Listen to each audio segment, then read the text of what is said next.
The first GOP debate of the primary cycle is set to take place on Wednesday, where there are now 9 candidates who have qualified for the first debate, including now some new contenders as of today, including Michigan businessman Perry Johnson, as well as Miami Mayor Francis Suarez.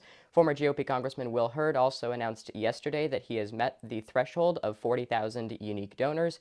That is one of the necessary requirements to qualify for the first debate, along with receiving 1% in 3 national polls. Joining us now to discuss what we can potentially expect with the first GOP debate is Kaivan Shroff and Rina, Shah, Democratic and Republican strategists. Thanks so much for taking the time. Happy to be here. So perhaps, Rina, let me just start out with you. There are, of course, several people who will be at the debate, but notably some reporting for some of the other outlets has suggested that former President Trump will not be in attendance at the debate, perhaps launching some sort of a counter-programming initiative. There's been the idea floated that he could do an interview with someone like Tucker Carlson, for example. So as of right now, it seems as if the top 2 contenders at the debate, according to some of the polls, could be Vivek Ramaswamy and Ron DeSantis. So what are you expecting from the 2 of them, given that, instead of Ron DeSantis and Donald Trump going at each other and debating each other, it could likely be Ramaswamy and DeSantis? Going into the debate, of course, DeSantis and Ramaswamy are the ones that are polling the highest, it seems. It seems like they're the ones enjoying the support from virtually everybody in the Republican Party, because those who are with Trump are with Trump, but those who aren't with him are looking at someone else. And these 2 guys couldn't be more different. But I will say this, I don't think anybody should be counted out. I think it's too early to say that. It's definitely a big field, too big a field, in my opinion.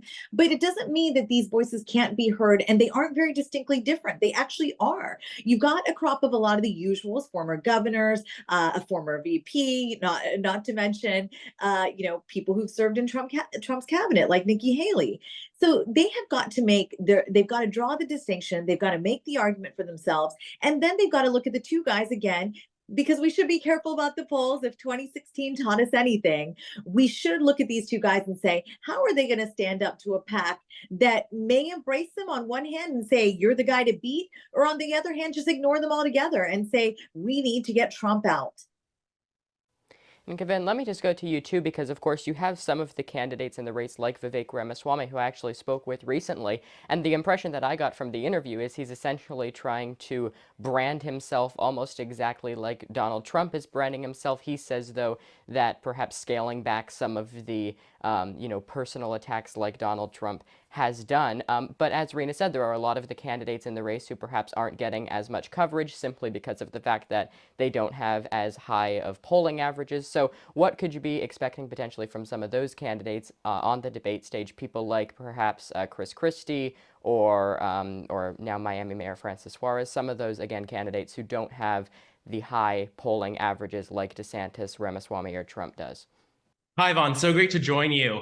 I think, what I'm looking for is to see who will be taking a shot at who. And I think, it's sort of been this kumbaya style primary with a few jabs so far. But this will really be a moment where we see, is DeSantis, as that Super PAC memo that leaked, going to go after Ramaswamy hard and actually start, a back and forth in this primary? Because right now what we've seen is basically nobody's willing to take a real shot at the front runner, Donald Trump, and they're not really landing blows with each other because they're all kind of equally irrelevant. So nobody is following those back and forths. I do think because Vivek Ramaswamy is getting so much press right now, he's certainly positioned himself in a way that I think media particularly likes. He's, that outsider, like you mentioned, obviously some throwbacks to Trump 2016. But I think, again, either he'll have a great moment and maybe get a little coverage that week, but this is such a winner situation for Democrats, no matter what happens next week, because as you pointed out, right, it's very likely that, Trump is splitting the audience already. He's going after Fox News. He might, partner with Tucker Carlson. So it's going to be kind of a dud event, perhaps, anyways, for a core group of Republicans who want to see Trump on that stage. And then you also have this kind of everybody gloves off, let's all take shots at each other that's going to last, in the months to come. So I think it's kind of a positive week for Democrats. So, Rina, I guess let me just kind of follow up with what Kaivan mentioned as it relates to some of the candidates who have criticized Trump and their polling averages. It seems as of right now, I mean, Joe Walsh, who I recently spoke with, a former Republican congressman, he's been on the show a couple of times, and every time he constantly talks about the base of the GOP and how if you're a Republican like him, if you're a Republican like Asa Hutchinson or Chris Christie, because the party has almost become the party of Donald Trump, it provides little place for you in the Republican Party. How do some of the candidates, again, like Asa Hutchinson or Chris Christie, counter that in a GOP field that seems as if they have already decided who they want to be their nominee according to the polls? And not just counter that, but how do they break through the noise, right? There's this moment in which it feels quite delicate. They could do something that's a real breakthrough moment on the stage next week, and it really changes the course of the race. Or this could be more of the same.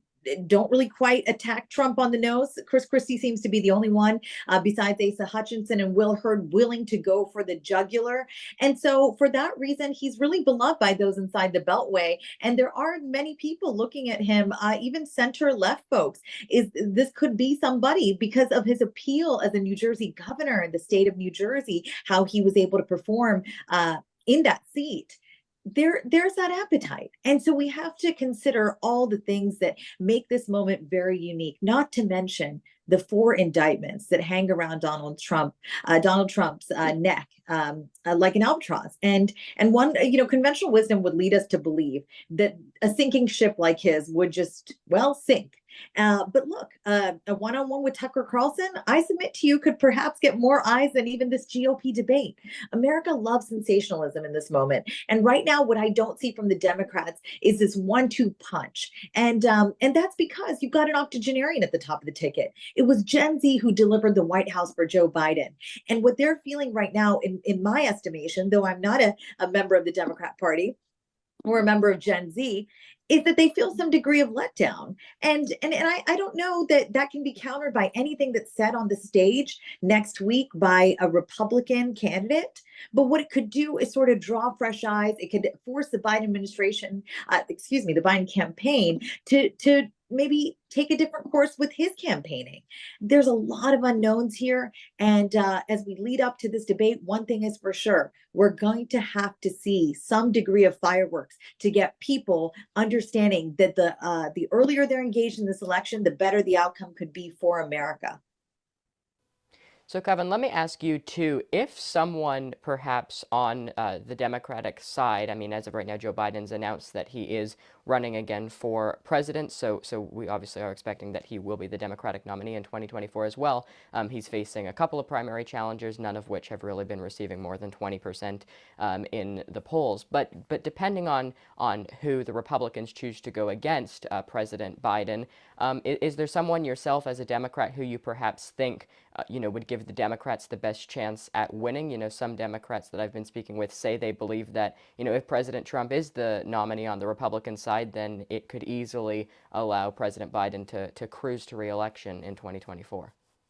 Agree. I do think that that is the strongest opponent for Joe Biden to face is Donald Trump, the 4 times indicted, twice impeached former president. And when we talk about other candidates, no, I really don't think so. I think, sort of 101 of, political science is that the power of incumbency is just pretty insurmountable in most cases. And then you couple that with the ability to set the agenda from the White House by, giving the policy speeches that you want to give, going to the places you want to go, and sort of, calling the media there. And I think sort of Rina mentioned a 1-2 punch. I actually do see Democrats really resonating with young voters. And I think we saw that bear out in 2022 with the midterm results. But then even now, and there's sort of this gift happening. Another thing I expected the GOP debate is them to pile on Kamala Harris, because they seem to be much more excited to run against her than President Biden. And frankly, that plays right into the hands of what Democrats had planned out for this campaign the entire time. They had said from the jump when they announced this re-election bid that they wanted VP Harris out on the trail, getting those viral hits, going down to Florida like she just did and whooping Ron DeSantis,